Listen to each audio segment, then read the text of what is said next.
Bahan api penerbangan Mampan SAF Alga yang dihasilkan oleh Sarawak mampu mengurangkan jejak karbon sehingga 80%. Menurut penyelidik Universiti Kebangsaan Malaysia UKM, Profesor Madya Dr. Wan Nur Roslam Wan Isyak dari Fakulti Kejuruteraan dan Alam Bina UKM, sekiranya industri penerbangan beralih kepada penggunaan SAF secara berskala besar, ia akan membawa kesan positif kepada alam sekitar. Justru kata beliau, langkah Sarawak menghasilkan SAF tepat pada masanya berikutan peningkatan gas karbon dioksida dalam udara dikesan sejak 1950-an lagi.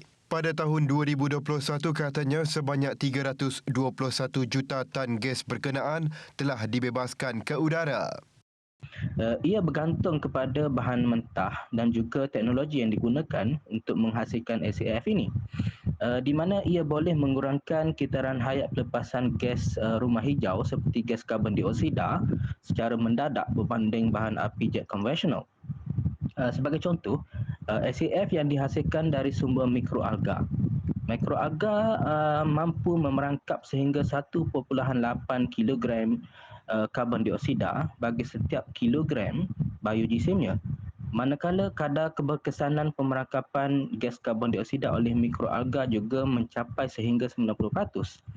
Sementara itu, beliau berkata SAF berkeupayaan lebih tinggi juga boleh dihasilkan menerusi pelbagai kaedah, namun wujud cabaran tertentu. Akan tetapi, penghasilan produk SAF secara terus dari sumber gas karbon dioksida dari pelbagai industri atau diperangkap dari persekitaran mampu memberi kesan yang lebih signifikan. Namun, proses tersebut memerlukan sumber gas hidrogen murah dan banyak.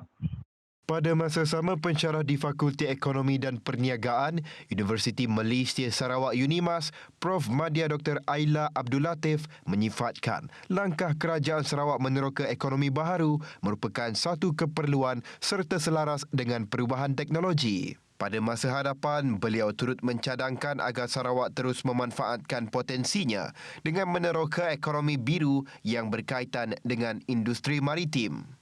Ianya bertepatan dengan usaha kita mempelbagaikan kegiatan ekonomi kerana kita perlu meletakkan keseimbangan di antara usaha melindungi alam sekitar dan membangunkan ekonomi seiring dengan pelaksanaan global untuk mengurangkan pencemaran karbon sekaligus mengurangkan kesan perubahan iklim yang semakin ketara dirasai sejak akhir-akhir ini. Reaksi kedua-dua ahli akademik itu menyusul selepas loji janakuasa Alga di Sarawak mula beroperasi pada 10 Mei lepas sekaligus membuktikan komitmen kerajaan ke arah polisi ekonomi hijau. Premier Sarawak Datuk Patinggi Tan Sri Abang Johari Tunopeng baru-baru ini turut menguji SAF dihasilkan di Sarawak apabila terbang ke Langkawi menaiki pesawat yang menggunakan bahan bakar mesra alam itu.